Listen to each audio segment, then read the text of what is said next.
Good morning, Brighton. I'm Juan McRae, and today we're going to be bringing you a segment on graffiti. Now, let's cut to our reports on the street. I'm Marley Bumper Clark, aka Bourbon Biscuit. This is Jimmy Biscuit, reporter on the streets. Today we're in and around Brighton Station asking people, is graffiti art or vandalism? Graffiti art. Graffiti art, thank you! It's a difference, isn't it? It's one or two things. One, it's a piece of art, or two, it's not. And I think if it's got a meaning behind it, and it doesn't look like a general tag, then I think it's lush. It's definitely vandalism. I don't really think a lot of the time when I go out and do it, I'm doing it for like the public really anyway.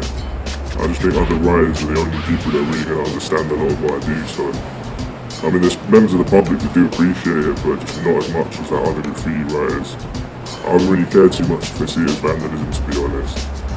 Art, 100% art, yeah. As long as, for example, like an anti-church or like something like that wouldn't get ruined, I think it does improve it. Sorry, I don't speak in English. She doesn't speak English. I'd say it's art for sure, but I guess it depends on the quality. If it's just tagging or sort of low quality graffiti, then I can see how some people might think of it as a form of vandalism. Art. Alright, thank you. Depends what you mean by graffiti. There's tagging and whatnot, and then there's art, political statement, there's a whole range like anything. So I would say 99% of it is actually vandalism if you're talking tagging and whatnot. And we're looking at permanent buildings perhaps being involuntarily changed and destroyed. There is a small amount that has huge political value and huge artistic value. Art. And there he goes. Oh. Okay, where do you think the line is crossed though? Because surely at some point it becomes vandalism.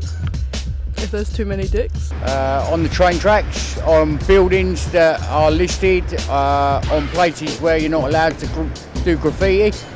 I agree with what, there's a writer called Giant, I don't remember where he's from, I think somewhere in New York or somewhere like that, but he puts it down as just, if it hasn't got letters, like it's just not graffiti. I think vandalism is when you kind of go around to anywhere and just all of a sudden like tag places. If you've got any like racist remarks or anything like that, that's where it draws the line. But yeah. Do you have any general advice to give to the public before we leave you? Just appreciate what you got in life. Thank you. I'm Jimmy Biscuit, this has been Met News. Cheers. I appreciate it, man. That's good. And that's a little something to think about. That's all we've got time for at the moment. I'm Juan McRae. Good night, Brighton.